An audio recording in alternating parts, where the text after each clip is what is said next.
రెండోసారి రాజ్యసభకు ఎన్నికైన సానా సతీష్ కు అంబేద్కర్ కోనసీమ జిల్లా అమలాపురంలో ఘన సత్కారం చేయనున్నట్లు టీడీపీ జిల్లా ప్రధాన కార్యదర్శి గంధం పల్లంరాజు తెలిపారు. రావులపాలెంలో నిర్వహించే ఈ కార్యక్రమానికి మంత్రులు, కూటమి నేతలు భారీగా తరలివస్తున్నారని చెప్పారు.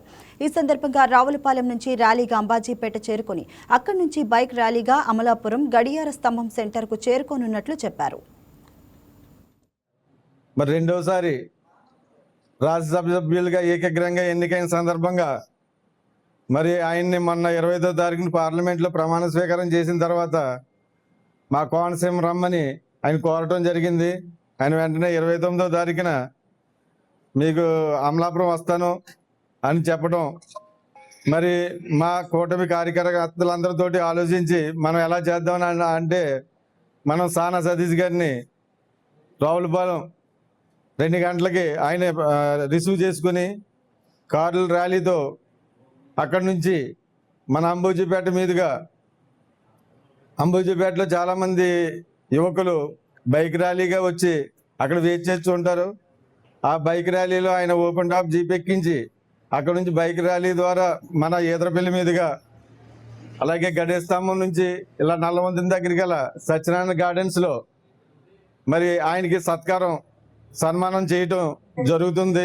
దానికి కూటమి నాయకులందరూ వచ్చి సన్మానం చేయడానికి చాలా ఉత్సాహంగా ఉన్నారు. అందరూ శుభాకాంక్షలు తెలిపి అనంతరం అందరికీ డిన్నర్ కూడా ఏర్పాటు చేయడం జరిగింది.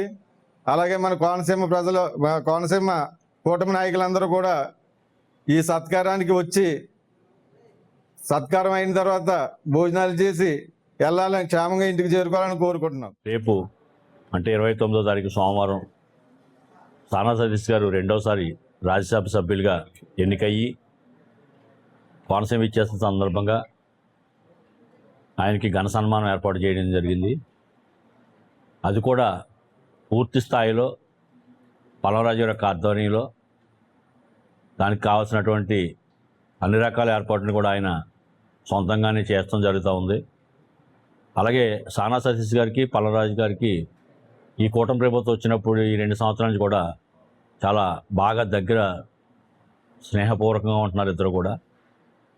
పల్లంరాజు గారి యొక్క రిక్వెస్ట్ మీద ఆయన ఈ రోజుని ఆయనకు అభినందన కార్యక్రమం చేయాలి, మీకు అభినందించాలన్నప్పుడు తప్పనిసరిగా నేను కోనసీమ వస్తాను, మీరు చెప్పింది నేను డేట్ ఇస్తానని చెప్పి ఆయన 29 తారీఖు డేట్ ఇవ్వడం జరిగింది. దాని ప్రకారం ఈవేళ ఆయనకి అన్ని రకాల ఏర్పాట్లు చేసి ఆయనకు ఒక ఘన సన్మానం చేయాలనేటువంటి కార్యక్రమంలో రావులపాలెం నుంచి రిసీవ్ చేసుకుని అంబాజీపేట నుంచి ఈదరపల్లి వంతుని మించి గడియాస్తంభం మించి నల్లవంతుని మించి సత్యనారాయణ గార్డెన్ చేరుకోవడం జరిగింది. మా యొక్క షెడ్యూల్ ప్రకారం సత్యనారాయణ గార్డెన్కి ఎట్టి పరిస్థితుల్లో 6 గంటలకి సత్యనారాయణ గార్డెన్ చేరుకుని ఆయన యొక్క అభినందన సభని పూర్తి స్థాయిలో విజయవంతం చేసి ఆహ్వానితులందరూ కూడా డిన్నర్ ఏర్పాటు చేసి అందరూ సంతోషంగా కూటమి ప్రభుత్వంలో ఉన్నటువంటి ఇటు బీజేపీ కానీ, తెలుగుదేశం కానీ, జనసేన కానీ, అలాగే ఇతర ఎవరైనా మిగతా పక్కన ఉన్నప్పటికీ వాళ్ళందరినీ కూడా కలుపుకుంటూ ఇది అందరినీ కలిపి చేస్తున్నటువంటి కార్యక్రమం కింద చేయడం జరుగుతుంది.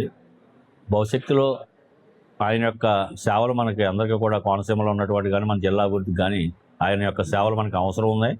ఆయన చాలా మంచి వ్యక్తి. అలాగే పల్లంరాజు గారికి ఇద్దరికి కూడా బాగా స్నేహపూర్వకంగా ఉంటున్నారు కాబట్టి పల్లంరాజు గారికి కూడా భవిష్యత్తులో అనేక రకాలుగా ఆయన ఉపయోగపడే విధంగా, అలాగే జిల్లాలో కూడా మన అభివృద్ధి కార్యక్రమాలు కానీ అన్నిటికీ కూడా ఆయన యొక్క అవసరాలు ఉన్నాయి. దాన్ని దృష్టిలో పెట్టుకుని చేయటం కాదు, ఇద్దరూ మంచి స్నేహితులు కాబట్టి అతనికి ఒక గౌరవమైనటువంటి సత్కారం చేయాలనే ఉద్దేశంతో ఈ ఏర్పాటు చేయడం జరిగింది. దాన్ని మీరు మీడియా సోదరులందరూ కూడా దాన్ని పబ్లిక్లోకి తీసుకెళ్ళి రేపు ఆ కార్యక్రమం అంతా కూడా విజయోత్సవం అయ్యేలాగా ఈ ప్రింట్ మీడియా వారు, ఎలక్ట్రానిక్ మీడియా వారు కూడా మీరు కూడా సహకరించి ఆ యొక్క కార్యక్రమాన్ని మీరు కూడా కంటిన్యూ ఫాలోఅప్ చేసి దాన్ని కూడా మీరు కూడా జయప్రదం చేస్తారని మిత్రులందరినీ పేరున